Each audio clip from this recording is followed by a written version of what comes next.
चलिए दोस्तों, करते हैं आज की क्लास को शुरुआत। एक बार फिर से आप सब बच्चों का स्वागत है। मैं हूं टीआर जैन और मैं आप सब लोगों के लिए लेकर आया हूं आज की क्लास में एक टॉपिक जिसका नाम है accounting for share capital. Accounting for share capital के इस टॉपिक में मैं आप सब बच्चों के साथ डिस्कस करने वाला हूं। आपके साथ ये सारे पॉइंट्स जो आपके शेयर कैपिटल के टॉपिक को कवर करेंगे। और मैं आप सब लोगों को बता दूं, लास्ट क्लास में मैंने आप लोगों को आपका जो सिलेबस था उसका इंट्रोडक्शन दे दिया था। मैंने आपको बताया था कि ये पेपर आपका जो सीएमए वाला पेपर है, ये बेटे 100 मार्क्स का पेपर है। और 100 मार्क्स के इस पेपर को हम लोग एमसीक्यू बेस लेकर चलते हैं। पूरा का पूरा पेपर आपका मल्टीपल चॉइस पेपर है।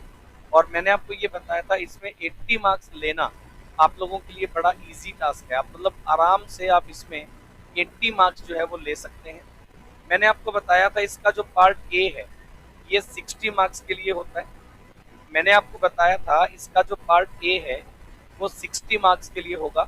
और पार्ट ए में हम लोग जो है कॉरपोरेट अकाउंट या कंपनी अकाउंट को लेकर के हम लोग चलेंगे। कंपनी अकाउंट या कॉरपोरेट अकाउंट इसका पार्ट ए बनेगा। पार्ट बी जो बनेगा वो इसका 40 मार्क्स का बनेगा। और पार्ट बी जो बनेगा 40 मार्क्स का वो बनेगा बेटे मैनेजमेंट अकाउंट के लिए। पार्ट बी जो बनेगा वो मैनेजमेंट अकाउंट के लिए बनेगा। और मैं आप सब बच्चों को बता दूं, इस मैनेजमेंट अकाउंटिंग में आप कॉस्ट अकाउंटिंग भी पढ़ेंगे और थोड़ा थोड़ा आप इसके अंदर मैनेजमेंट अकाउंटिंग दोनों लेवल पर आपकी ये आएंगी चीज़ें। कॉस्ट अकाउंटिंग भी आएंगी और मैनेजमेंट अकाउंटिंग दोनों इसमें आएंगी। मैंने आपको ये बताया था, कल हम लोगों ने ये डिस्कस किया बेटे कि देखो आपका जो सिलेबस है अगर मैं उसको लेकर चलता हूँ, सबसे पहले आपके सिलेबस का जो चैप्टर नंबर 1 है ये है इंट्रोडक्शन ऑफ फिनेंशियल अकाउंट्स। बेटे अगर मैं आपको पहले चैप्टर के साथ स्टार्ट करता तो शायद आपको थोड़ा बोरियत हो जाती, क्योंकि इंट्रोडक्शन ऑफ फिनेंशियल अकाउंटिंग में जो आप लोगों ने 11th क्लास में पढ़ा, टाइप्स ऑफ अकाउंट्स के बारे में, जर्नल, लेजर, ट्रायल बैलेंस, उन सब के बारे में जो आपने पढ़ा था, आपके इंस्टीट्यूट ने चैप्टर नंबर 1 एक बार के लिए वो बना दिया कि भाई जिसने लाइफ में पहले कभी अकाउंट्स नहीं पढ़ा है तो एक बार इंट्रोडक्शन टू अकाउंट्स का जो टॉपिक है वो पढ़ ले। उसके बाद चैप्टर नंबर 2 आपको बनाकर दिया गया financial statement of companies. Financial statement of companies के नाम से चैप्टर नंबर 2 है, जिसमें हम लोग बात करने वाले हैं फाइनल अकाउंट्स ऑफ कंपनी, यानी कि कंपनी के statement of P and L. Company अपना statement of P and L कैसे बनाएगी, कंपनी अपना statement of P and L कैसे बनाएगी, और कंपनी अपनी बैलेंस शीट कैसे बनाएगी, ये हम लोग पढ़ेंगे। Statement of P and L कैसे बनाएंगे और कंपनी अपनी बैलेंस शीट कैसे बनाएगी, ये हम लोग इसके अंदर पढ़ेंगे। चैप्टर नंबर 3 मेरे पास आएगा accounting for share capital. Chapter number 3 मेरे पास आएगा अकाउंटिंग फॉर शेयर कैपिटल, जो कि आज मैं आपके साथ कंटिन्यू कर रहा हूँ। अकाउंटिंग फॉर शेयर कैपिटल में सबसे पहली बात इशू ऑफ शेयर, ये चैप्टर हम पढ़ेंगे। रिडम्पशन ऑफ प्रेफरेंस शेयर, ये वाला टॉपिक हम पढ़ेंगे। अंडर राइटिंग ऑफ शेयर्स, ये वाला टॉपिक हम पढ़ेंगे। बायबैक ऑफ शेयर्स, ये वाला टॉपिक हम पढ़ेंगे। इशू ऑफ बोनस शेयर्स, ये वाला टॉपिक हम पढ़ेंगे। और इशू ऑफ राइट शेयर्स, ये वाला टॉपिक भी हम लोग इस टॉपिक में पढ़ने वाले हैं। आज की जो मेरी क्लास है उसमें बेटे मैं आप सब लोगों के लिए लेकर आने वाला हूँ टॉपिक इशू ऑफ शेयर। आज की क्लास में मैं आप सब बच्चों के साथ जो टॉपिक डिस्कस करने वाला हूँ इशू ऑफ शेयर, मैं आप सब बच्चों को बता दूं, इशू ऑफ शेयर का जो ये टॉपिक है ये पूरा का पूरा वही टॉपिक है जो आप लोगों ने 12th क्लास में पढ़ा था। इशू ऑफ शेयर का ये टॉपिक बिल्कुल वही टॉपिक है जो आप लोगों ने 12th क्लास में पढ़ा था। लेकिन 12th क्लास में आपका जो एजेंडा रहता है बेटा वो सब्जेक्टिव क्वेश्चन के लिए रहता है, और यहाँ जो मेरा पेपर है वो आपको जैसा कि पता है ऑब्जेक्टिव है। तो मेरे को उसी चैप्टर को ऑब्जेक्टिव वे से पढ़ाना है। तो उस चैप्टर को ऑब्जेक्टिव वे से पढ़ाने के लिए जो गैप आप 12th क्लास में छोड़कर आए हैं, सबसे पहले तो वो सारा गैप मैं फिल करूंगा। जो 12th क्लास में आपने थ्योरेटिकल पोर्शन को मिस कर दिया, या 12th क्लास में जो शॉर्टकट की, किसी भी क्वेश्चन को करने का शॉर्टकट ट्रिक क्या है, जो आप लोगों ने मिस कर दिया, वो मैं आपका सारा का सारा यहाँ जो है आपके साथ डिस्कस करने वाला हूँ। तो मैं आप सब बच्चों को बता दूं, आज की जो मेरी क्लास है इसमें मैं अकाउंटिंग फॉर शेयर कैपिटल ये वाला टॉपिक डिस्कस करूंगा। और जैसा कि कल मैं आपको बता रहा था कंपनी के बारे में, कंपनी में सबसे पहली बात थी, दो तरह की कंपनी मैंने बताई थी। एक मैंने आपको बताया था प्राइवेट कंपनी के बारे में, एक मैंने आपको बताया था बेटे पब्लिक कंपनी के बारे में। एक मैंने आपको बताया प्राइवेट कंपनी, एक मैंने आपको बताया बेटे पब्लिक कंपनी के बारे में। और मैं आप सब बच्चों को बता दूं, प्राइवेट कंपनी और पब्लिक कंपनी दोनों के बारे में मैंने बताया। अगर आप देखेंगे total capital of the company is divided into the units of small denomination. जो टोटल कैपिटल है कंपनी की वो स्मॉल डिनोमिनेशन में डिवाइड होती है, और जो एक डिनोमिनेशन है उसको हम लोग नाम देते हैं शेयर। ऐसा मैंने कल आपको बताया। मैंने आपको ये बताया दो तरह के शेयर कंपनी के होते हैं बेटे, एक हमारे पास होंगे प्रेफरेंस शेयर और एक हमारे पास होंगे इक्विटी शेयर। दो तरह से कंपनी शेयर इशू करती है, एक होंगे प्रेफरेंस शेयर, एक होंगे इक्विटी शेयर। ये जो वर्ड मैंने यूज किया प्रेफरेंस, प्रेफरेंस का मतलब होता है बेटे प्रायोरिटी राइट्स। प्रेफरेंस का मतलब होता है प्रायोरिटी राइट्स। प्रेफरेंस का मतलब होता है पहले पाने का राइट, पहले पाने का अधिकार। तो प्रेफरेंस शेयर के पास क्या प्रेफरेंशियल राइट होंगे, तो मैं आपको बता दूं प्रेफरेंस शेयर के पास सबसे पहले होंगे they have right to receive the dividend at a fix rate before any dividend paid to the equity share. सबसे पहली बात, प्रेफरेंस शेयर होल्डर के पास प्रेफरेंशियल राइट होगा, प्रेफरेंस राइट होगा डिविडेंड लेने का। मतलब अगर कंपनी प्रॉफिट अर्न करेगी तो पहले हम डिविडेंड देंगे प्रेफरेंस शेयर होल्डर को, बाद में हम लोग डिविडेंड देंगे इक्विटी वालों को। इसके अलावा company is wound up, they have to right to return the capital before the payment of equity share. अगर मान लीजिए, दूसरी बात ये रहती है कि अगर कंपनी मान लीजिए वाइंड अप होगी तो पहले हम लोग कैपिटल का पेमेंट करेंगे प्रेफरेंस वालों का, और उसके बाद हम लोग पेमेंट करेंगे इक्विटी वालों का। अगर प्रेफरेंस का पेमेंट करेंगे और कैपिटल का और इक्विटी वालों का, अगर कंपनी वाइंड अप होती है पहले हम पेमेंट करेंगे प्रेफरेंस वालों का, बाद में पेमेंट का नंबर आएगा इक्विटी वालों का। इसके अलावा प्रेफरेंस वालों के पास एक खास बात रहती है कि प्रेफरेंस वालों के पास फिक्स रेट ऑफ डिविडेंड जो है वो होगा, fix rate of dividend. Preference वालों का जो डिविडेंड का रेट होगा बेटे वो भी फिक्स होगा। जैसे ही मैं कभी भी कोई क्वेश्चन करवाऊंगा जिसमें मैं प्रेफरेंस शेयर की बात करूंगा तो मैं आप सब बच्चों को बता दूं प्रेफरेंस शेयर का रेट ऑफ डिविडेंड जो होता है वो प्रीफिक्स होता है। जैसे आप प्रेफरेंस शेयर कैपिटल वर्ड लिखेंगे उसके आगे एक रेट मेंशन होता है, लाइक 10% प्रेफरेंस शेयर कैपिटल। इसका मतलब ये हो गया कि कंपनी ने प्रेफरेंस शेयर होल्डर को 10% रेट से एनुअल बेसिस पर डिविडेंड जो है वो डिक्लेयर कर। तो प्रेफरेंस शेयर दो तरह के होंगे हमारे पास। प्रेफरेंस शेयर में कुछ राइट्स होंगे, पहली बात priority of dividend, fix rate of dividend. और अगर मान लीजिए बात करें कंपनी वाइंड अप होती है तो पहले प्रेफरेंस की पेमेंट होगी, बाद में इक्विटी की होगी। और एक बात मैं आपको बता दूं प्रेफरेंस वालों के बारे में कि प्रेफरेंस वालों के पास जनरली कोई वोटिंग राइट जो है वो नहीं होते। जैसा आप सब लोगों ने कंपनी लॉ में पढ़ा एजीएम के बारे में कि कंपनी की एनुअल जनरल मीटिंग होती है और उसमें कई डिसीजन भी लिए जाते हैं। हो सकता है अगले साल की बीओडी के टीम के मेंबर्स को चेंज करना हो, तो जो वोटिंग राइट्स निकल कर आएंगे वो प्रेफरेंस वालों के पास निकल कर नहीं आएंगे, वो सारे वोटिंग राइट जो है वो इक्विटी वालों के पास निकल कर आते हैं। तो जनरली ऐसा होता है प्रेफरेंस और इक्विटी में कुछ बेसिक डिफरेंस है। और इन बेसिक डिफरेंस के बाद अगर मैं बात करूं यहाँ, ये देखिएगा preference share are classified in the 4 category. Preference share को हम लोग इन कैटेगरी में डिवाइड करेंगे। सबसे पहली बात, प्रेफरेंस शेयर मेरे पास होंगे on the basis of dividend. अगर मैं बात करूं, एक होंगे कम्युलेटिव प्रेफरेंस शेयर और एक मेरे पास होंगे नॉन कम्युलेटिव प्रेफरेंस शेयर। दो तरह के प्रेफरेंस शेयर हो सकते हैं, कम्युलेटिव और नॉन कम्युलेटिव। अगर हम लोग बात करें कम्युलेटिव प्रेफरेंस शेयर की, तो there are no profit in 1 year, the arrear of dividend are to be carried forward and paid in the subsequent year.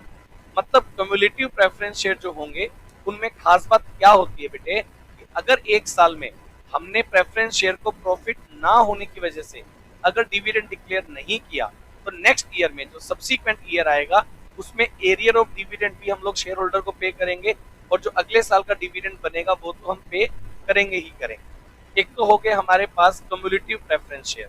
Number 2 हमारे पास होते हैं बेटे नॉन कम्युलेटिव प्रेफरेंस शेयर।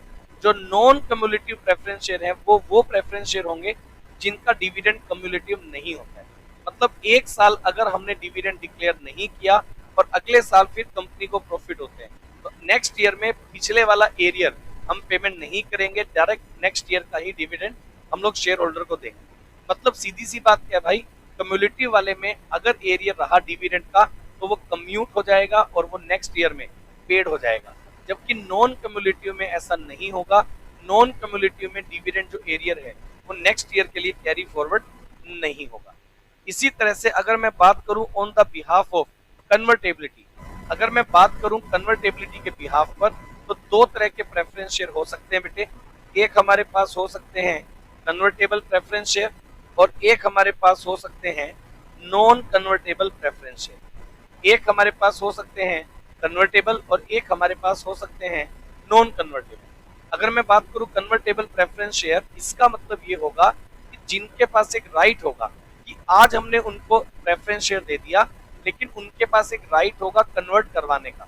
जैसे लाइक हमने प्रेफरेंस शेयर इशू किए और हमने आपको ये बोला कि हम प्रेफरेंस शेयर का रिडम्पशन 10 इयर्स के बाद करेंगे। मैं आपको बता दूं, प्रेफरेंस शेयर का एक पर्टिकुलर पीरियड के बाद रिडम्पशन हो सकता है, इक्विटी वालों का नहीं होता। इक्विटी वालों के केस में मैं पढ़ाऊंगा बायबैक। इक्विटी में बायबैक हो सकता है, रिडम्पशन नहीं होता। प्रेफरेंस वाले में रिडम्पशन हो सकता है और होगा।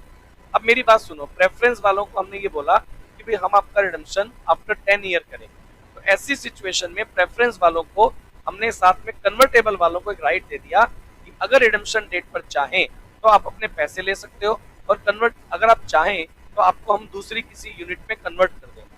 मतलब प्रेफरेंस शेयर होल्डर के पास एक पर्टिकुलर टाइम पीरियड के बाद अपने आप को किसी दूसरी यूनिट में कन्वर्ट करवाने का राइट आता है। जैसे कि अगर मैं बात करूं, प्रेफरेंस शेयर होल्डर अगर कन्वर्टेबल है तो इनके पास एक राइट आ गया कि हम इनको इक्विटी शेयर में कन्वर्ट कर दें।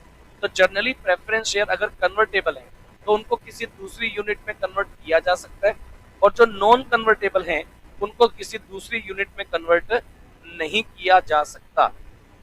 इसके अलावा अगर मैं बात करूं on the basis of participating preference share, अगर मैं बात करूं पार्टिसिपेटिंग प्रेफरेंस शेयर की, तो बेटे पार्टिसिपेटिंग प्रेफरेंस शेयर दो, मतलब पार्टिसिपेशन ऑफ प्रॉफिट के बिहाफ पर अगर मैं बात करूं तो दो तरह के प्रेफरेंस शेयर हो सकते हैं। एक हमारे हो सकते हैं पार्टिसिपेटिंग, एक हमारे हो सकते हैं नॉन पार्टिसिपेटिंग। पार्टिसिपेटिंग जनरली देखो, अगर अनलेस अदरवाइज गिवन, कुछ भी गिवन ना हो, तो प्रेफरेंस शेयर नॉन पार्टिसिपेटिंग होते हैं, क्योंकि उनका फिक्स रेट ऑफ डिविडेंड है, उनको हम फिक्स रेट से डिविडेंड देकर के फारिग कर देंगे। पार्टिसिपेटिंग प्रेफरेंस शेयर होल्डर कौन से होंगे? जिनके पास कंपनी के प्रॉफिट में पार्टिसिपेट करने का राइट होगा। पार्टिसिपेटिंग प्रेफरेंस शेयर का मतलब ये है कि अगर आपने एक बार प्रॉफिट्स में पार्टिसिपेट किया, दैट मींस ये पार्टिसिपेटिंग का मतलब होगा कि आपको फर्स्टली जो रेट ऑफ डिविडेंड है, जो आपका फिक्स रेट है, पहले हम लोग फिक्स रेट ऑफ डिविडेंड आपको डिक्लेयर जो करेंगे वो करेंगे। फिक्स रेट से डिविडेंड देने के बाद जो प्रॉफिट बचेगा उसमें हम लोग इक्विटी वालों को एक रेट ऑफ डिविडेंड देंगे, और फिर जो प्रॉफिट बचेगा अगेन प्रेफरेंस शेयर होल्डर के पास अगेन पार्टिसिपेट करने का जो राइट है वो आ जाएगा। तो मैं आपको एक बात बता दूं, पार्टिसिपेटिंग प्रेफरेंस शेयर होल्डर जो होते हैं उनके पास प्रॉफिट्स में पार्टिसिपेट करने का राइट होगा after the payment of equity. फिर से बता दूं, पहले कंपनी जो प्रॉफिट अर्न करेगी उसमें से प्रेफरेंस वालों को पेमेंट देगी, उसके बाद पेमेंट किसको देगी भाई? इक्विटी वालों को, एक फिक्स रेट से, मान लो एक स्टैंडर्ड रेट से। उसके बाद भी जो कंपनी के प्रॉफिट बचेंगे उसमें अगेन कंपनी अपने प्रेफरेंस वालों को अगेन प्रॉफिट्स में पार्टिसिपेट करने का राइट जो है वो देने वाली है on the basis of participation in profit. तो पार्टिसिपेटिंग प्रेफरेंस शेयर और नॉन पार्टिसिपेटिंग प्रेफरेंस शेयर ये हमारे पास हो सकते हैं। और सबसे लास्ट में अगर मैं बात करूं on the basis of redemption, एक कैटेगरी मैंने बना दी रिडम्पशन के बिहाफ पर, तो मेरे पास एक होंगे रिडीमेबल प्रेफरेंस शेयर और एक मेरे पास होंगे non redeemable preference share. Redeemable preference share वो होते हैं बेटे जिनको एक पर्टिकुलर डेट के बाद हमें रिडीम करना होगा, और नॉन रिडीमेबल वो होंगे जिनको हमें up to date of liquidation of company redeem करना ही नहीं है। कंपनी जब चाहे उनका रिडम्पशन जो है वो कर सकती है। लेकिन लेकिन लेकिन मैं आपको बता दूं, इसको पढ़ते हैं। Redeemable preference share, when the share are repaid after the some specified time in accordance with the terms of issue, they are called redeemable preference share। अगर एक पर्टिकुलर पीरियड के बाद हम आपका रिडम्पशन कर दें तो उससे हम लोग नाम देंगे रिडीमेबल प्रेफरेंस शेयर। जबकि नॉन रिडीमेबल में क्या होगा? These are the preference share which do not carry their arrangement regarding the redemption. According to section 55, no company limited by the share shall issue irredeemable preference share, and preference share are redeemable after the expiry of 20 year at the date of issue. क्या होता है, मेरी बात को सुनिए बेटा। पहले ये रूल होता था 1997 से पहले ये रूल होता था कि एक कंपनी रिडीमेबल या इरिडीमेबल दोनों तरह के प्रेफरेंस शेयर इशू कर सकती थी। उसके बाद कुछ अमेंडमेंट्स हुई और उन अमेंडमेंट्स के बाद अब रूल ये बन गया कि भाई एक कंपनी ऐसे प्रेफरेंस शेयर इशू कर ही नहीं सकती जो इरिडीमेबल है। एक कंपनी को अपने प्रेफरेंस शेयर का रिडेम्पशन विद इन 20 ईयर्स करना ही करना होगा। ये वाली लाइन आप यहाँ हाईलाइट कर लो कि प्रेफरेंस शेयर का जो रिडेम्पशन होता है वो विद इन 20 ईयर्स होगा। और इसके नीचे एक लिख लो, in the case of infrastructure company. इसके नीचे एक नोट करो, in the case of infrastructure company. In the case of infrastructure company, अगर आपकी इंफ्रास्ट्रक्चर कंपनी है तो ये टाइम पीरियड आपको 30 ईयर्स का दिया जाएगा। ये टाइम पीरियड आपको 30 ईयर्स का दिया जाएगा। अगर आप एक इंफ्रास्ट्रक्चर कंपनी है तो आपको ये टाइम पीरियड 30 ईयर्स का दिया जाएगा। लेकिन इसके बारे में एक दो बातें और भी हैं जो मैं आपको बताऊंगा। अभी शेयर कैपिटल में ही एक चैप्टर में पढ़ाऊंगा redemption of preference share. Redemption of preference share में मैं आपको बताऊंगा क्या है उसके अंदर कंसेप्ट, क्या होता है 30 ईयर का प्रोविजन, वो मैं आपको बताऊंगा। इन the case of redemption of preference share एक टॉपिक में पढ़ूंगा, उसके अंदर मैं आपके साथ डिस्कस करूंगा। तो मैंने अभी तक आप लोगों को ये बताने की कोशिश की है कि प्रेफरेंस शेयर कितने टाइप के हो सकते हैं। उसके बाद मैंने आपको बताया, यहाँ स्क्रीन पर अगर आप देखेंगे तो यहाँ स्क्रीन पर मैंने लिखा इक्विटी शेयर्स के बारे में। इक्विटी शेयर्स क्या होंगे, तो मैंने लिखा इक्विटी शेयर आर दो share which are not preference share. अगर हम लोग बात करें इक्विटी शेयर्स की तो भाई इक्विटी शेयर वो शेयर हैं जो कि प्रेफरेंस शेयर नहीं होंगे। इक्विटी शेयर वो शेयर हैं जो कि प्रेफरेंस शेयर नहीं होंगे। और अगर मैं बताऊं, it means that they do not have enjoy the any preferential right in matter of payment of dividend or repayment of capital। Equity वालों को प्रायोरिटी राइट नहीं होंगे, ना तो कैपिटल का ना ही डिविडेंड पाने का प्रायोरिटी राइट होगा। At the rate of dividend on equity share is recommended by the board of directors. Equity वालों को कितना डिविडेंड मिलेगा ये डिसाइड करेंगे board of director and may very from year two year. और इक्विटी वालों का जो डिविडेंड का रेट है वो ईयर टू ईयर चेंज भी हो सकता है। The rate of dividend depends upon the dividend policy and availability of the profit after satisfying the right of preference share holder. Equity वालों को डिविडेंड किस बिहाव पर मिलेगा, तो दो चीजें चेक होंगी। एक तो ये चेक होगा कि हमारे पास प्रॉफिट की अवेलेबिलिटी क्या है, और दूसरा ये कि आफ्टर द पेमेंट ऑफ हमारा जो प्रेफरेंस वालों का डिविडेंड था उनको देने के बाद एक तो प्रॉफिट की अवेलेबिलिटी क्या है और दूसरा कंपनी की डिविडेंड पॉलिसी क्या है। आप लोगों को मैं एक बात बता दूं, आप लोगों के ग्रुप 2 के ही पेपर में एक सिलेबस हम और पढ़ेंगे, फिनेंशियल मैनेजमेंट एफएम वाला जो पेपर होगा उसके अंदर हम लोग ये डिस्कस करेंगे कि भाई आपको मैं वहां बताऊंगा, आपके साथ डिस्कस करेंगे कि भाई डिविडेंड पॉलिसी कंपनी कैसे बनाती है, इक्विटी शेयर होल्डर को लेकर कंपनी डिविडेंड पॉलिसी कैसे बनाती है। डिविडेंड पॉलिसी का एक टॉपिक आपको एफएम में पढ़ने को मिलने वाला है, सही है। लेकिन यहाँ अकाउंटिंग की अगर मैं बात करूं तो अकाउंटिंग में इक्विटी वालों को डिविडेंड कितना मिलेगा वो कंपनी की डिविडेंड पॉलिसी और अमाउंट ऑफ प्रॉफिट अवेलेबल कितना होगा उसके बिहाफ पर हम डिसाइड करेंगे। पॉलिसी बनती कैसे है वो एफएम में आपको पढ़ाया जाएगा। इसके अलावा these shares carry voting right, in share के पास वोटिंग राइट होंगे। हमारे जो इक्विटी शेयर होते हैं इनके पास वोटिंग राइट होंगे, ये सबसे बड़ा पॉइंट है। प्रेफरेंस वालों के पास कंपनी के रिगार्डिंग किसी तरह की डिसीजन के कोई राइट नहीं होंगे, जबकि इक्विटी वालों के पास वोटिंग राइट होंगे। And companies act 2013 permit the issue of equity capital with the differential right as the dividend, voting and otherwise accordance with the prescribed rule. मतलब ये कि कंपनी के पास, कंपनी एक्ट में ये परमिशन दी गई है कि डिफरेंशियल राइट जो है डिविडेंड के, वोटिंग के और otherwise according with the prescribed rule जो है वो आए। And the share can be issued by the company. अब कंपनी अपने इक्विटी शेयर या तो कैश के लिए इशू कर सकती है या तो consideration other than cash. Cash के अलावा अगर हमें किसी को अदर देन कैश किसी की पेमेंट करनी है तो उसके लिए भी हम शेयर इशू कर सकते हैं। इसके अलावा मैं आपको बता दूं, मैंने इक्विटी और प्रेफरेंस दोनों के बारे में बेसिक बातें बता दी, लेकिन मैं आपको बता दूं इन दोनों के बीच का जो डिफरेंस है ये भी एक कोर इंपॉर्टेंट एरिया है। अगर तो आपका पेपर सब्जेक्टिव होता तो मैं कहता भाई ये जो क्वेश्चन है वो 3 और 5 मार्क्स में आ सकता है, लेकिन अगर आपका पेपर ये नहीं है, सब्जेक्टिव नहीं है, ऑब्जेक्टिव है, तो भी हमें छोटी छोटी बातें इन्हीं के अंदर से निकाल के चलनी है। अगर मैं आपको बताऊं इक्विटी और प्रेफरेंस के बेसिक डिफरेंस, तो सबसे पहली बात आता है पॉइंट राइट ऑफ डिविडेंड। क्या राइट होता है? प्रेफरेंस वालों के पास dividend is paid to the preference share holder before payment of equity. मतलब प्रेफरेंस वालों के पास पहले डिविडेंड पाने का राइट होता है। Number 2, rate of dividend. जो प्रेफरेंस वालों का रेट ऑफ डिविडेंड है वो भी क्या होगा बेटे? फिक्स होगा। मैं आपको बता दूं रेट ऑफ डिविडेंड प्रेफरेंस वालों का तो फिक्स होगा, इक्विटी वालों का जो रेट ऑफ डिविडेंड है वो फिक्स नहीं होगा। Number 3, arrear of dividend. अगर मान लीजिए preference share are cumulative, then preference share arrear of dividend is paid before the dividend payment to equity share holder. मतलब ये कि प्रेफरेंस शेयर जो है वो कम्युलेटिव हो सकते हैं, इक्विटी वाले कम्युलेटिव नहीं होंगे। इस बात का मतलब ये हुआ कि अगर प्रेफरेंस वाले जो शेयर होल्डर हैं अगर उन्हें 1 साल डिविडेंड नहीं मिलता है तो अगले साल उनका डिविडेंड कम्यूट हो जाएगा और नेक्स्ट ईयर के लिए उनको कम्युलेटिव अमाउंट ऑफ डिविडेंड हम पे करेंगे। जबकि इक्विटी वालों के केस में ऐसा नहीं होगा। अगर 1 साल कंपनी ने इक्विटी वालों को डिविडेंड नहीं दिया तो नेक्स्ट ईयर उनको जो है हम लोग कम्यूट करके डिविडेंड जो है वो नहीं देने वाले हैं।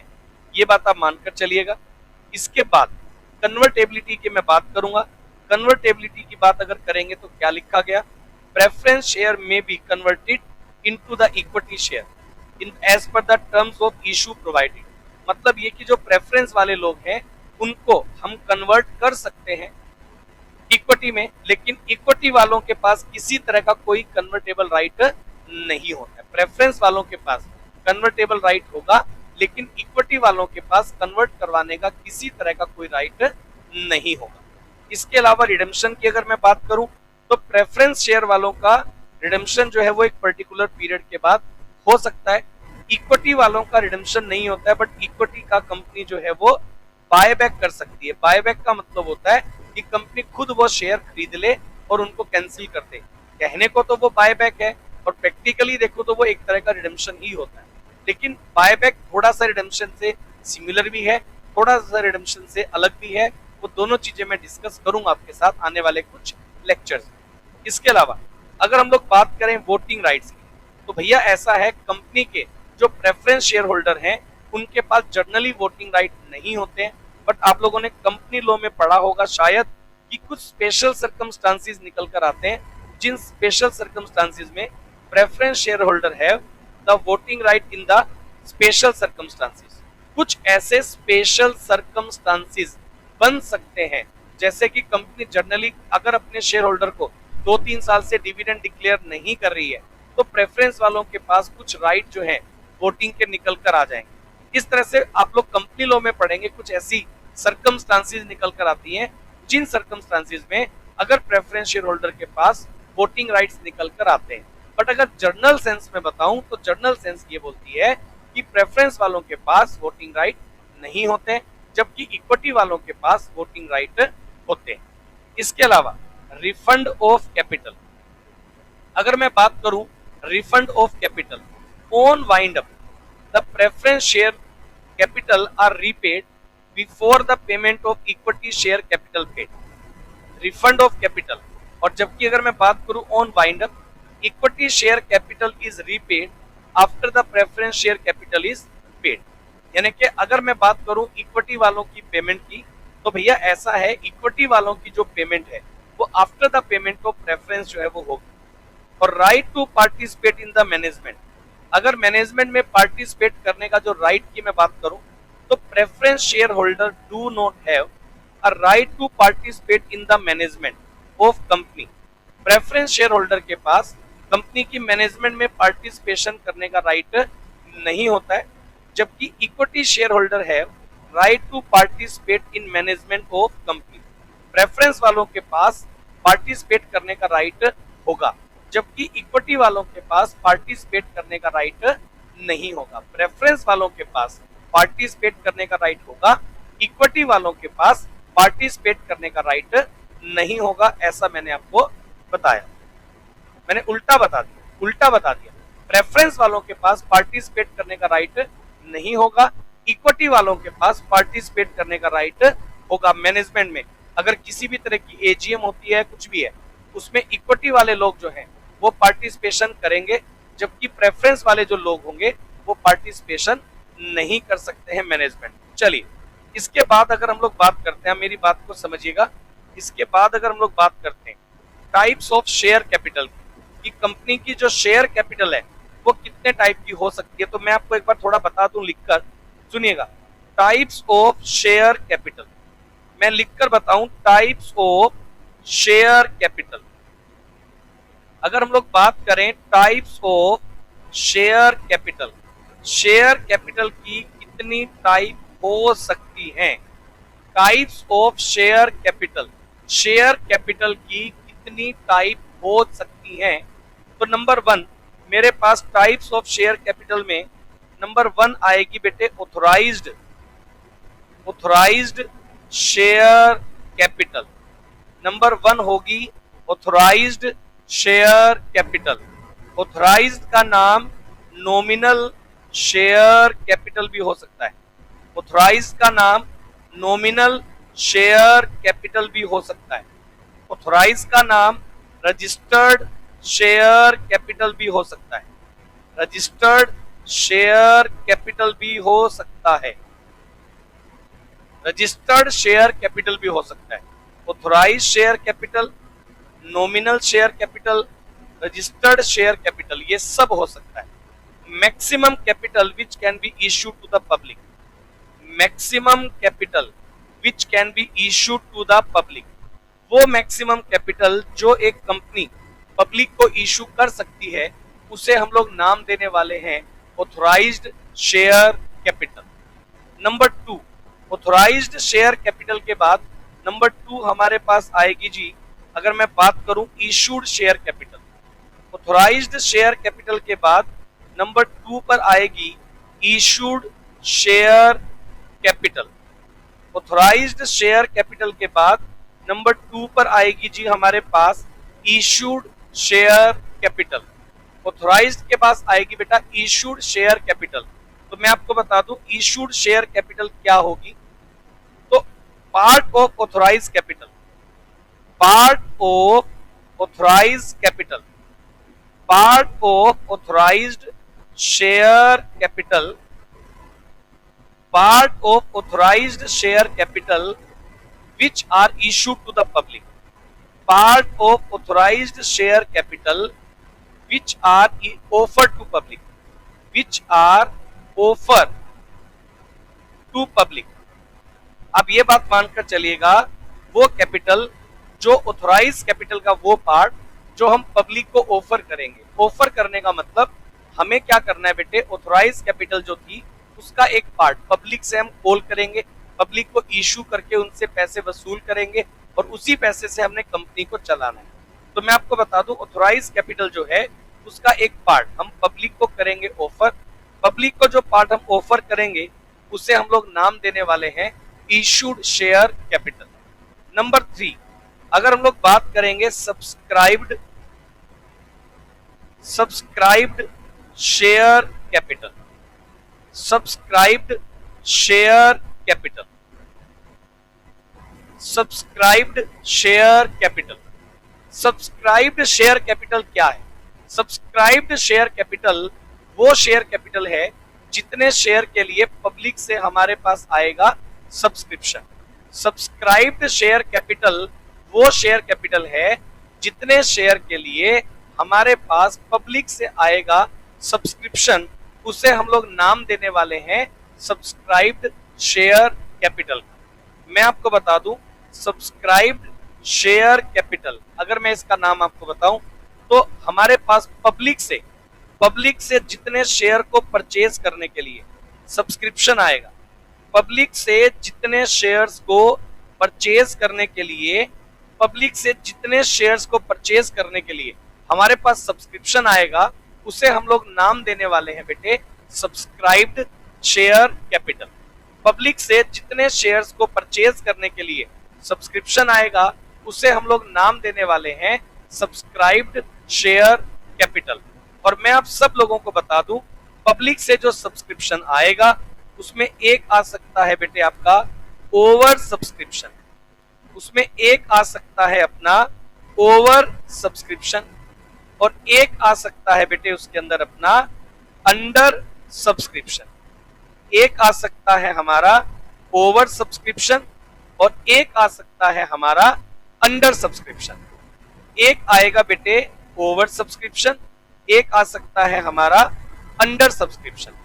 ओवर सब्सक्रिप्शन का मतलब ये होगा जितने शेयर, आप मेरी बात को सुनिए, जितने शेयर आप पब्लिक को ऑफर करते हैं, अगर उससे ज्यादा के लिए सब्सक्रिप्शन हमारे पास आता है तो उससे हम लोग नाम दे देंगे ओवर सब्सक्रिप्शन का, और अगर उससे कम के लिए हमारे पास सब्सक्रिप्शन आता है तो उसे हम लोग नाम दे देंगे बेटे अंडर सब्सक्रिप्शन का। एक हमारे पास हो सकता है ओवर सब्सक्रिप्शन, एक हमारे पास हो सकता है बेटे अंडर सब्सक्रिप्शन। इसी के साथ साथ मैं आपको बता दूं बेटे एक हमारे पास हो सकता है, एक हमारे पास हो सकता है मिनिमम सब्सक्रिप्शन, एक हमारे पास हो सकता है मिनिमम सब्सक्रिप्शन, एक हो सकता है मिनिमम सब्सक्रिप्शन जो होगा वो होगा 90% of issued capital. 90% of issued capital, जो आपकी इशूड कैपिटल है उसका 90% अगर आपके पास आएगा उसे हम लोग नाम देंगे बेटे मिनिमम सब्सक्रिप्शन। जो मिनिमम सब्सक्रिप्शन होगा वो 90% ऑफ इशूड कैपिटल होगा।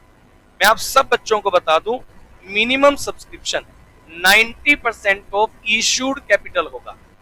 एक हमारे पास आया ओवर सब्सक्रिप्शन, एक हमारे पास आया अंडर सब्सक्रिप्शन। अगर आप मेरी बात को समझेंगे, ओवर सब्सक्रिप्शन क्या है, जितने शेयर के लिए आप पब्लिक से सब्सक्रिप्शन लेंगे अगर उससे ज्यादा के लिए आता है तो उसे बोलेंगे ओवर, अगर उससे कम के लिए आता है तो उसे बोलेंगे अंडर। लेकिन हमारे पास एक मिनिमम सब्सक्रिप्शन आना जरूरी होगा। मिनिमम सब्सक्रिप्शन होता है बेटे 90% ऑफ इशूड कैपिटल। ऐसा आपके कंपनी लॉ ने एक प्रोविजन बना दिया कि भैया मिनिमम सब्सक्रिप्शन लाना तो जरूरी है, क्योंकि अगर मिनिमम सब्सक्रिप्शन नहीं आया, देखो भाई मिनिमम सब्सक्रिप्शन लाने के पीछे लॉजिक क्या आता है मैं आपको बताता हूँ। जब कंपनी को हमने स्टार्ट किया और कंपनी को स्टार्ट करने के लिए जब कैपिटल की रिक्वायरमेंट है, जो हमें मिनिमम कैपिटल की रिक्वायरमेंट थी, जो हमने पब्लिक को ऑफर की, और पब्लिक से उसका 90% भी सब्सक्रिप्शन अगर नहीं आता है तो जैसा कि आपको पता है कंपनी में रिस्क जो है वो शेयर होल्डर्स का होगा। अब प्रमोटर्स ने मान लीजिए पब्लिक को ऑफर किया, पब्लिक से 60% शेयर के लिए एप्लीकेशन आती है, से 20 लाख की शेयर कैपिटल हमने पब्लिक को ऑफर की और 60% या 50% शेयर 10-12 लाख रुपए हमें कलेक्ट होते हैं। जिस कंपनी को स्टार्ट करने के लिए 20 लाख की मिनिमम रिक्वायरमेंट थी, वहां हमारे पास 10-12 लाख आएंगे और कहीं से कोई अरेंजमेंट नहीं होगा तो कंपनी को जब स्टार्ट किया जाएगा तो हो सकता है कंपनी स्टार्टिंग लेवल पर ही फेल हो जाए। तो ऐसी सिचुएशन में जिन लोगों ने पैसे दिए थे, 10-12 लाख जिन्होंने दिए, उनका पैसा और खराब हो गया। तो इसीलिए कंपनी लोगों ने बोला कि भाई अगर कंपनी शेयर्स का बैच इशू करेगी तो आपके पास मिनिमम सब्सक्रिप्शन 90% तो आना ही आना चाहिए। अगर 90% नहीं आता है तो आप पब्लिक को शेयर ऑफर नहीं कर सकते हैं, आप पब्लिक को शेयर इशू नहीं कर सकते हैं, आपको उनका पैसा लौटाना पड़ेगा। ये मैंने आपको बताया। अब सब बच्चों का मेरे पास इतना रिप्लाई सबसे पहले आ जाना चाहिए। इतनी देर से मैं बोल रहा हूँ लगातार, आपको इतना समझ में आ रहा है, फटाफट से सबको रिप्लाई मेरे पास आ जाना चाहिए, उसके बाद आगे कंटिन्यू करो। फटाफट से बताइए, इतनी देर से मैं लगातार पढ़ा रहा हूँ, सबको समझ में आ रहा है क्या? फटाफट से बताइए, और इसी फ्लो में मैं पढ़ाता रहूंगा। सब लोगों का रिप्लाई मेरे पास आना चाहिए, सब लोगों का रिप्लाई मेरे पास आ रहा है, सब बच्चे रिप्लाई कर दो। और बहुत ही बढ़िया लेवल पर मैं आप सब लोगों के साथ ये जो टॉपिक है डिस्कस करने वाला हूँ। अकाउंट्स का पेपर इतना कॉन्फिडेंट तरीके से मैं आप लोगों को करवा दूंगा, आपको कहीं कोई दिक्कत जो है वो इसमें नहीं आने वाली है, ये बात आप मान कर चलिए। कहीं भी कोई दिक्कत किसी भी बच्चे को नहीं आने वाली है, ये बात आप मानकर चलिएगा। किसी भी तरह से कोई दिक्कत आप लोगों को नहीं आने वाली। चलिए, तो मैंने आपको सबसे पहले बताया ऑथोराइज कैपिटल के बारे में, फिर मैंने आपको बताया इशूड कैपिटल के बारे में, फिर मैंने आपको बताया सब्सक्राइब कैपिटल के बारे में। सब्सक्राइब कैपिटल आने के बाद नंबर 4 मैं आप सब बच्चों को बता दूं, नंबर 4 पर मेरे पास आएगी कोल्ड अप कैपिटल। नंबर 4 पर मेरे पास आएगी बेटे कोल्ड अप कैपिटल। मैं आप सब लोगों को बता दूं, नंबर 4 पर मेरे पास आएगी कोल्ड अप कैपिटल। आप बोलेंगे सर कोल्ड अप कैपिटल क्या होगी, तो मैं आप सब लोगों को बता दूं भैया, कोल्ड अप कैपिटल क्या होगा। जो शेयर का पैसा होता है वो कंपनी क्या करती है, इंस्टॉलमेंट्स में कॉल करती है। अब सब लोगों ने अकाउंट्स लेवल पर पहले पढ़ा था 12th लेवल में कि भाई कंपनी जब पैसे मंगवाएगी, कुछ पैसा कंपनी एप्लीकेशन के टाइम पर मंगवा लेगी, कुछ पैसा कंपनी अलॉटमेंट के टाइम पर मंगवा लेगी, कुछ पैसा कंपनी फर्स्ट कॉल के टाइम पर मंगवा लेगी, कुछ पैसा कंपनी सेकंड कॉल के टाइम पर मंगवा लेगी। इस तरह से कंपनी ये जो पैसे है वो इंस्टॉलमेंट में कॉल करने वाली। अब मेरी बात को समझिए, कुछ पैसे लाइक मान लो 100 रुपए का शेयर है, एक बार के लिए मान लेते हैं 100 रुपए का शेयर है। कंपनी ने एप्लीकेशन के टाइम पर 30 रुपए कॉल कर लिए, कंपनी ने अलॉटमेंट के टाइम पर 30 रुपए कॉल कर लिए, कंपनी ने फर्स्ट कॉल के टाइम पर 20 रुपए कॉल कर लिए, और कंपनी ने सेकंड कॉल के टाइम पर 20 रुपए कॉल कर लिए।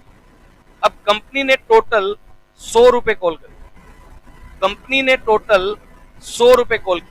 अब पूरा का पूरा पैसा अगर कॉल कर लिया गया तो उसे हम लोग नाम दे देंगे कोल्ड अप कैपिटल। और अगर मान लीजिए कंपनी ने एप्लीकेशन अलॉटमेंट और फर्स्ट कॉल यहां तक कॉल कर लिया और सेकंड कॉल का पैसा नहीं दिया, तो इसका मतलब ये हो गया कि कंपनी ने अभी तक फर्स्ट कॉल का अमाउंट ही कॉल किया, कंपनी ने अभी तक केवल फर्स्ट कॉल तक ही कॉल किया, सेकंड कॉल किया नहीं है। तो कोल्ड अप कैपिटल क्या होगी वो डिपेंड इस बात पर करेगा कि कोल्ड अप कैपिटल किस तरह से आनी है। तो मैं आपको बता दूं, कोल्ड अप कैपिटल का मतलब जो पैसा कंपनी ने शेयर होल्डर से कॉल कर लिया उसे हम लोग नाम देने वाले हैं कोल्ड अप कैपिटल। उसके बाद हमारे पास आएगी बेटे एक पेड अप कैपिटल, उसके बाद हमारे पास आएगी पेड अप कैपिटल, एक हमारे पास आएगी कोल्ड अप कैपिटल और एक हमारे पास आएगी पेड अप कैपिटल। एक हमारे पास आएगी कोल्ड अप कैपिटल और एक हमारे पास आएगी बेटे पेड अप कैपिटल। अगर कोल्ड अप और पेड अप कैपिटल की बात करें तो आप मेरी बात को अच्छे से बिल्कुल ध्यान से समझिएगा। पेड अप कैपिटल कौन सी होगी, तो शेयर होल्डर से जो पैसा हमने कॉल किया उसे तो हम लोग नाम दे देंगे cold up capital. Paid up capital कौन सी होगी, शेयर होल्डर से जो पैसा रिसीव हो गया उसे हम लोग नाम दे देंगे paid up capital. Generally cold up और पेड अप सेम होती है, लेकिन कोल्ड अप और पेड अप में जो डिफरेंस आएगा, कोल्ड अप कैपिटल और पेड अप कैपिटल, इन दोनों कैपिटल में अगर डिफरेंस आएगा तो वो डिफरेंस आने का रीजन होता है call in area. Cold up capital और पेड अप कैपिटल में जो डिफरेंस आने का रीजन होता है वो होता है बेटे call in arrears. Cold up capital और पेड अप कैपिटल इन दोनों में जो डिफरेंस आएगा उसका रीजन हो सकता है call in arrear. Cold up capital वो है जो पैसा हमने शेयर होल्डर से कॉल कर लिया, पेड अप कैपिटल वो है जो शेयर होल्डर ने हमें पैसा पेड कर दिया। लेकिन कोल्ड किया और पेड किया इसमें डिफरेंस किस रीजन से आ सकता है, कॉल इन एरियर, कि अगर शेयर होल्डर ने टाइमली हमारी पेमेंट नहीं की है तो उसे हम लोग नाम दे देंगे कॉल इन एरियर का। कोल्ड अप कैपिटल और पेड अप कैपिटल में डिफरेंस का रीजन सिर्फ कॉल इन एरियर ही हो सकता है। कुछ बच्चों के दिमाग में आएगा सर अगर किसी शेयर होल्डर ने कॉल इन एडवांस दे दिया, कुछ बच्चों के दिमाग में आएगा सर कॉल इन एडवांस दे दिया कि हमने शेयर होल्डर से पैसे मंगवाए तो कम लेकिन उसने पे कर दिए हमें ज्यादा, तो क्या कॉल इन एडवांस रीजन नहीं हो सकता कोल्ड अप और पेड अप कैपिटल के डिफरेंस का। तो मैं आपको बता दूं, call in advance not part of paid up capital, not part of paid up capital. Call in advance को पेड अप कैपिटल का पार्ट हम लोग नहीं मानते हैं। Call in advance treated as, call in advance treated as current liability of the company, call in advance treated as current liability of company. Company जो है call in advance को current liability treat करेगी call in advance को share capital head के under रखा ही नहीं जाता, current liability head में रखा जाएगा। और मैं बता दूं, company interest amount paid, interest amount paid on call in advance, call in advance के ऊपर क्या अमाउंट पेड करेंगे? इंटरेस्ट अमाउंट पेड करेंगे। कॉल इन एडवांस के ऊपर हम लोग इंटरेस्ट का जो अमाउंट है वो पेड करने वाले हैं, ये वाली बात आप मानकर चलिए। कॉल इन एडवांस के ऊपर हम लोग इंटरेस्ट का जो अमाउंट है वो पेड करेंगे, इसीलिए कॉल इन एडवांस को पेड अप कैपिटल का पार्ट नहीं मानते। Call in advance not part of paid up capital.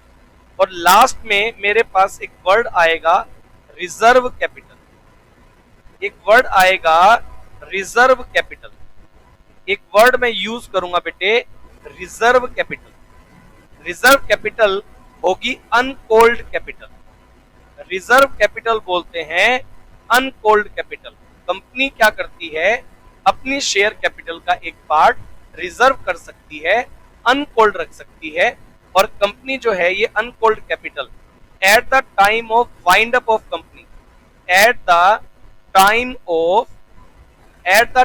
Of wind up of company, company जब वाइंड अप होगी, wind up of company, company को अगर कल को हमें वाइंड अप करना पड़े, अगर कंपनी को कल को हमें वाइंड अप करना पड़े at the time of wind up of company, कल को अगर कंपनी को हम लोग वाइंड अप करते हैं तो वाइंड अप के टाइम पर कंपनी जो है वो अनकॉल्ड कैपिटल या रिजर्व कैपिटल को कॉल करती है। ये बात मैं आपको बता दूं, अनकॉल्ड कैपिटल या रिजर्व कैपिटल वो कैपिटल होगी जो कंपनी ने अनकॉल्ड रखी है, बचाकर रखी है at the time of wind up. मैं आपको बता दूं बेटे, शेयर होल्डर्स की जो लायबिलिटी होती है ना वो लिमिटेड है। मान लीजिए एक शेयर होल्डर ने कंपनी का 100 रुपए का शेयर परचेज किया है तो वो कंपनी को 100 रुपए ही देने के लिए मैक्सिमम लायबल होता है। इसका मतलब ये हो गया कि भाई अगर मान लो कंपनी ने शेयर होल्डर से 100 रुपए मंगवा लिए पूरे, कंपनी चल रही है, कंपनी को लॉस हो गए, कंपनी वाइंड अप की सिचुएशन में आ गई और कंपनी इंसॉल्वेंट की सिचुएशन में है, मतलब कंपनी इतने लॉस में है कि कंपनी अपने आउटसाइड क्रेडिटर्स की पेमेंट नहीं कर पा रही है। तो उस सिचुएशन में अगर आप चाहें कि भाई हम कुछ पैसे शेयर होल्डर से कॉल करके और अपने जो है क्रेडिटर को पेड कर दे ताकि कंपनी इंसॉल्वेंट डिक्लेयर ना हो, तो ऐसा पॉसिबल नहीं होगा, क्योंकि जो शेयर होल्डर से मैक्सिमम अमाउंट आप कॉल कर सकते थे वो आपने पहले ही कॉल कर लिए। इसी बात को सोचकर कंपनी अपनी कैपिटल का एक पार्ट रिजर्व रख सकती है, अनकॉल्ड रख सकती है, और ये पैसा कंपनी फिर कब कॉल करेगी? At the time of wind up. ऐसा कंपनी के प्रमोटर्स करते हैं बेटे, कंपनी के जो प्रमोटर्स हैं जिनकी मार्केट में एक गुड रेपुटेशन। अब जरा सोचिए कि अगर मान लीजिए आप कोई कंपनी स्टार्ट कर लें और कल को वो इंसॉल्वेंट हो जाए, अब आपके माइंड में विजय माल्या की क्या इमेज है? आपके माइंड में विजय माल्या की, नीरव मोदी की क्या इमेज है? आप देखते हैं कि भाई फर्जी लोग हैं। अगर आज विजय माल्या कोई नई कंपनी स्टार्ट करे तो आपको लगता है भैया उसकी कंपनी में कोई लोग पैसे नहीं लगाएंगे, सही है। आज मुकेश अंबानी और अनिल अंबानी दोनों की अपनी अपनी इमेज है। मुकेश अंबानी कंपनी चलाता है, वो दिन रात तरक्की कर रही है, और मुकेश अंबानी के बाद जो अनिल अंबानी है उसकी इमेज इतनी बढ़िया नहीं है। अब अगर आज कंपनी नहीं कोई बना दे मुकेश अंबानी और अगर बना दे अनिल अंबानी, तो अनिल अंबानी की कंपनी में लोग पैसे लगाने से कतराएंगे भी नहीं, क्या पता है कंपनी यार फ्लॉप ना हो जाए। मुकेश अंबानी की कंपनी में लोग पैसे लगाएंगे नहीं, ये कंपनी बढ़िया चलेगी। तो भाई प्रैक्टिकल बात क्या है कि अगर मान लीजिए शेयर होल्डर जब पैसा लगाएंगे तो एक जो प्रमोटर होता है वो अपनी इमेज बनाए रखता है कि अगर लॉस भी हो गया तो हम मार्केट का पैसा ना डूबने दें। तो इसी वजह से हमने जब शेयर होल्डर को शेयर कैपिटल इशू की थी तब हमने क्या किया था, उनको कुछ पैसा अनकॉल्ड रखा ताकि कल को अगर कंपनी वाइंड अप हो गई तो हम अपने क्रेडिटर्स का एटलीस्ट फाइनल सेटलमेंट कर पाए। आप सब बच्चों का रिप्लाई मेरे पास आना चाहिए, क्या आपको इतना समझ में आ रहा है?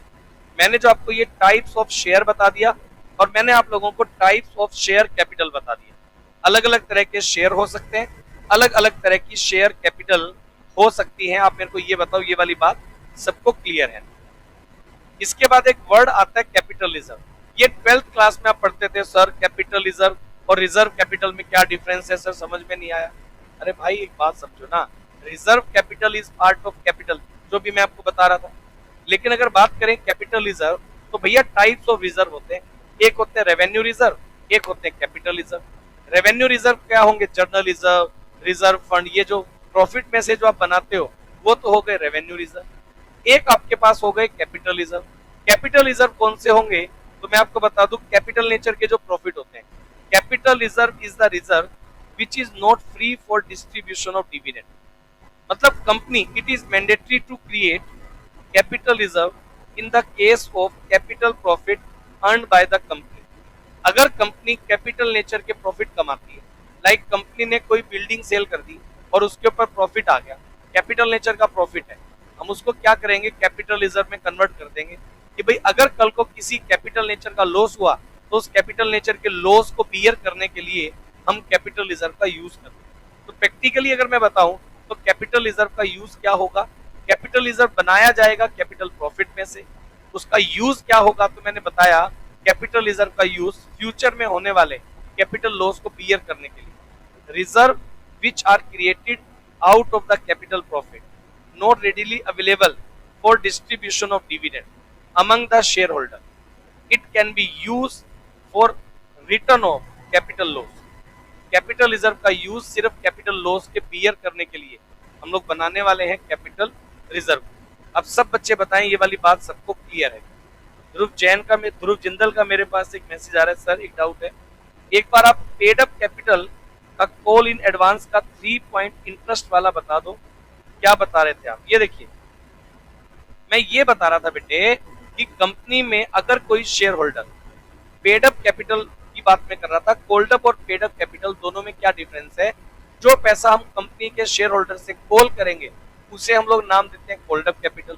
शेयर होल्डर से जो पैसा हमें रिसीव हो गया उसे हम लोग नाम देंगे paid up capital. Generally called up capital और पेड अप कैपिटल दोनों में जो डिफरेंस का रीजन होता है मैंने बताया, कॉल इन एरियर। मतलब हमने शेयर होल्डर से पैसे कॉल कर लिए बट उसने हमें पे नहीं किए, तो उन दोनों का जो डिफरेंस है उसे हम लोग नाम दे देंगे कॉल इन एरियर, जिसकी वजह से कॉल्ड अप और पेड अप कैपिटल में डिफरेंस है। मैंने बताया कि भाई कुछ बच्चे ये मान लेते हैं कि sir call in advance, share holder से मान लीजिए हमने फर्स्ट कॉल तक के पैसे मांग लिए और उसने सेकंड कॉल के पैसे भी हमें एडवांस में दे दिए, तो कॉल तो किया फर्स्ट कॉल तक, आ गए उसके सेकंड कॉल तक, तो कॉल इन एडवांस भी तो एक रीजन हो सकता है कि कॉल्ड अप कैपिटल और पेड अप कैपिटल के डिफरेंस का। तो मैंने ये बताया कि कॉल्ड अप कैपिटल और पेड अप कैपिटल के डिफरेंस का रीजन कॉल इन एडवांस नहीं हो सकता, क्योंकि कॉल इन एडवांस को हम पेड अप कैपिटल का पार्ट मानते ही नहीं है। और दूसरी बात, उससे हम लोग ट्रीट करेंगे current liability. Call in advance को बैलेंस शीट में करंट लायबिलिटी के नीचे रखा जाएगा। और दूसरी बात, कॉल इन एडवांस के ऊपर जितने पीरियड पहले शेयर होल्डर ने हमें एडवांस में पैसे दे दिए होंगे, हम उतने पीरियड का इंटरेस्ट जो है वो कॉल इन एडवांस पर शेयर होल्डर को पे करने वाले, उतने पीरियड का इंटरेस्ट हम लोग शेयर होल्डर को एज अ एडवांस पे करने वाले। तो मैं आपको बता दूं, पेड अप कैपिटल और कॉल्ड अप कैपिटल में जो डिफरेंस का रीजन होता है वो मैं आपको बता दूं क्या होगा, कॉल इन एरियर होगा, ना कि कॉल इन एडवांस होगा। ये मैंने आपको बताया है। उसके बाद आ गया रिजर्व कैपिटल, ये मैंने आपके साथ डिस्कस किया। सब बच्चे, सब लोग मेरे को बताओ ये वाली बात सबको क्लियर है? बताइए। इसके अलावा मैं आपको बता दूं डिफरेंस, रिजर्व कैपिटल बताया, ये थोड़ा रीडिंग कर लेना बट इसको ज्यादा से पढ़ने की जरूरत नहीं है। इसके अलावा प्रीलिमिनरी एक्सपेंस क्या होते हैं मैंने आपको बताया, कंपनी के स्टार्टिंग लेवल पर, आपको सबको पता है कंपनी लॉ में आपने पढ़ा होगा, कंपनी स्टार्टिंग लेवल पर कुछ छोटे छोटे एक्सपेंस करती है प्रमोशनल लेवल पर, उसे हम लोग नाम देते हैं प्रीलिमिनरी एक्सपेंस। आज के लिए इतना करेंगे और नेक्स्ट क्लास में हम लोग issue of share for cash, कि अगर एक कंपनी अपने शेयर इशू करती है तो उसको इशू करने का प्रोसेस क्या होगा, प्रोसीजर क्या होगा, वो मैं आपके साथ डिस्कस करने वाला हूँ। आज की क्लास में इतना करते हैं, अगली क्लास में फिर मिलेंगे। थैंक यू सो मच, मिलते हैं अगली क्लास में।